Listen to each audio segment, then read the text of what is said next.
You close a bedroom door. You know, without thinking about it, that nobody is going to walk in. That single automatic assumption that a closed door means a closed door didn't exist for the majority of people living inside the Roman world. And for enslaved Romans specifically, it wasn't just physically absent. It was legally, deliberately absent, built directly into how the system was designed to work. So how did enslaved people in ancient Rome find any version of privacy at all inside a system that had almost no interest in giving them any? The short answer is barely, and often at real personal risk. The long answer is genuinely revealing, both about Roman slavery specifically, and about how far a person will go to claim even a sliver of a private life when the entire structure around them is built to deny it. One quick note before we get into it. This isn't a story with a comforting resolution. Ancient hunter-gatherers, who we've covered before, lacked privacy simply because walls hadn't been invented yet, and they built warm, mutual social customs to compensate. Roman slavery is a very different story because the people running it had every architectural tool needed to grant privacy, and chose systematically not to. Keep that distinction in mind as we go. Let's start with the physical reality, because in 2021 and again in 2023, archaeologists at Civita Juliana, a villa just outside Pompeii, excavated two separate rooms that had clearly housed enslaved people, preserved almost photographically by the same volcanic ash that destroyed the city in 79 CE. One room measured about 170 square feet and held 3 beds, one sized for a child, a chamber pot, a wooden storage chest, and horse harnesses. The occupants were apparently mending as part of their work. The only light came from a single small opening high in the wall. No decoration. No separate space for anything. A second room, uncovered nearby in 2023, was smaller still. 2 beds crammed into the space, but only one mattress supplied between them. Whoever slept there simply didn't get one. This wasn't a rare or extreme example. Rooms like this were the ordinary standard for domestic slave housing across the Roman world, cramped, windowless or nearly so, doubling as storage and workspace, with sleeping arrangements that gave you a bed, sometimes shared, and essentially nothing else. Compare that to what privacy looked like for the people who owned that villa. Roman elite houses were explicitly designed around private, decorated bedrooms, cubicula, reserved for the family that owned the home, sometimes elaborate enough to include their own antechambers.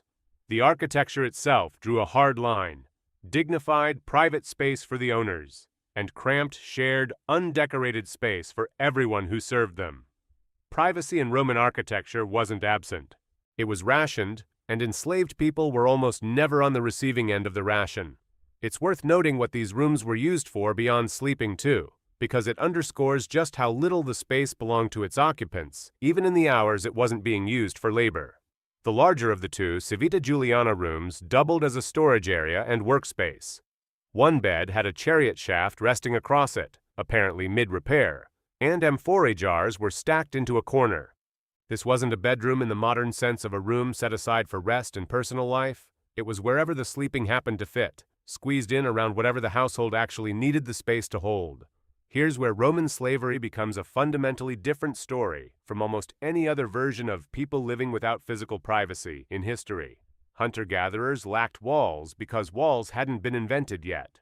Enslaved Romans lacked privacy because the legal system explicitly defined them as property, and property doesn't get to have boundaries a person is obligated to respect. Under Roman law, an enslaved person's body legally belonged to their owner. That wasn't a cultural norm operating alongside the law. It was the law, stated plainly. It meant a master had legal sexual access to enslaved people in his household, with no requirement for consent recognized under Roman law, because consent presumes a legal person capable of giving or withholding it, and slaves weren't considered legal persons in that sense.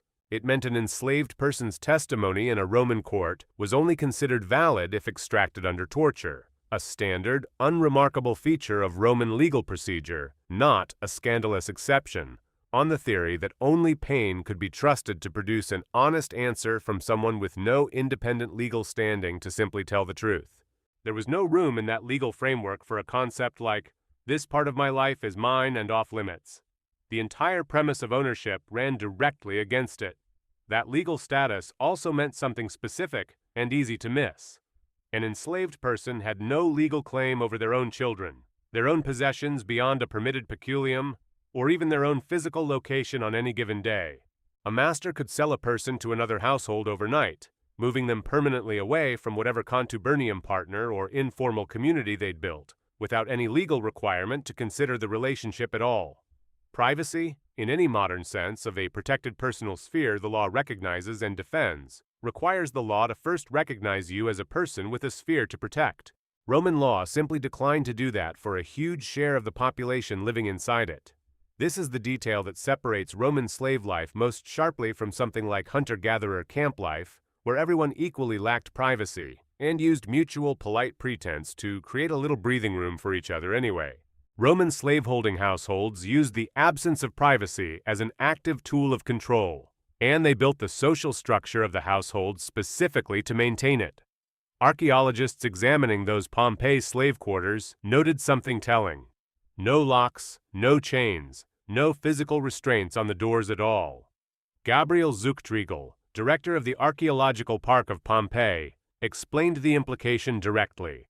Control wasn't being maintained through bars and locks. It was being maintained through the internal organization of servitude itself. Larger households operated with internal hierarchies, where trusted slaves, often a villicus overseeing farm labor or a senior domestic servant managing the household, supervised other slaves directly, with every incentive to report disobedience, theft, or an attempted escape, because their own relatively privileged position depended on the master's continued trust. You weren't just being watched by your owner. You were being watched by the people sleeping in the room next to you, who had real reasons of their own to make sure nothing happened that might get back to the master badly. Out on the agricultural estates, the picture could get considerably harsher. The ergastulum, literally in Latin, a kind of underground workhouse prison, was a common fixture on larger farming estates, a sunken, roofed structure where field slaves, particularly those considered flight risks, were housed and sometimes worked in restraints, with narrow individual sleeping spaces built directly into the structure. The Emperor Augustus eventually ordered official inspections of these facilities, not out of concern for the enslaved people held in them, but because free travelers were reportedly being illegally kidnapped and held inside them as unregistered slave labor, a detail that tells you plenty about how normalized the ergastulum itself already was by that point.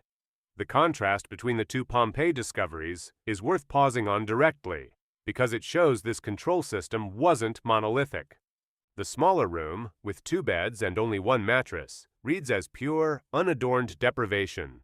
But the larger room, according to Zuchtriegel's team, may have housed something closer to an actual family unit, complete with a child-sized bed, suggesting the household's owners had deliberately permitted at least one enslaved family to stay together as a unit, not as an act of kindness, but as a documented strategy for reducing the risk that a person with a family to protect would attempt to run. Even the rare moments of relative stability handed to enslaved people were, in other words, functioning as tools of control rather than gestures of respect. Given all of that, did anything resembling private life exist for enslaved Romans at all? The evidence suggests, in fragments, carved out at real risk, usually in exactly the same way hunter-gatherers managed it thousands of years earlier, through timing, distance, and a kind of unspoken agreement not to look too closely. Roman law didn't recognize marriage between 2 enslaved people, but it had a specific term for the informal, unofficial partnerships that formed anyway, contubernium. These relationships had no legal protection whatsoever. Either partner could be sold away at any moment, with no requirement that the household even consider keeping a family together.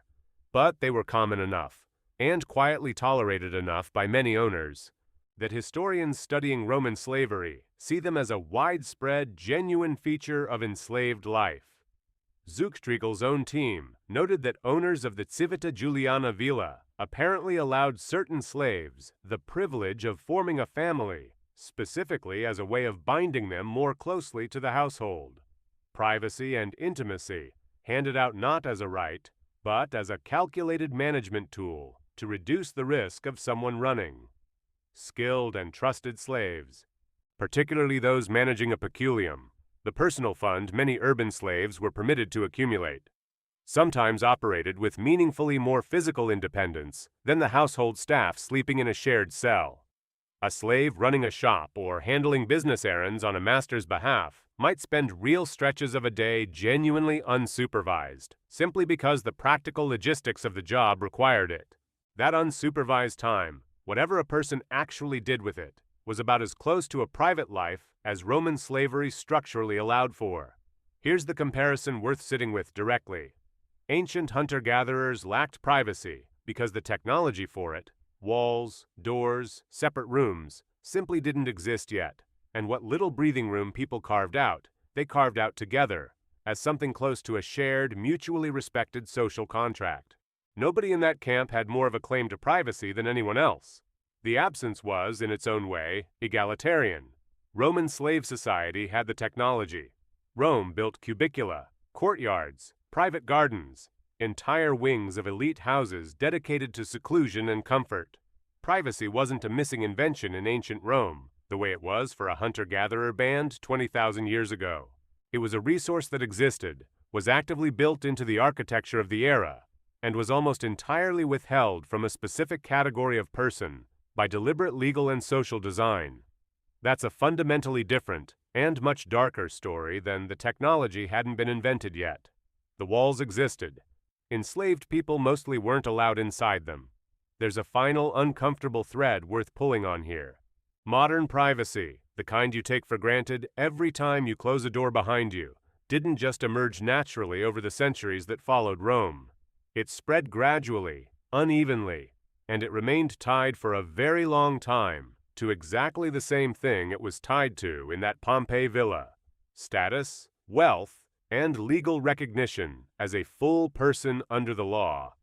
The right to be left alone has never been distributed equally throughout history, and looking closely at who did and didn't have access to it in ancient Rome is really a way of asking the same question about any society, including your own. Privacy for whom, granted by whom, and at whose expense? If this changed how you think about daily life under Roman slavery, let us know in the comments what surprised you most. And subscribe for more of history's most overlooked, most human details, reconstructed straight from the evidence.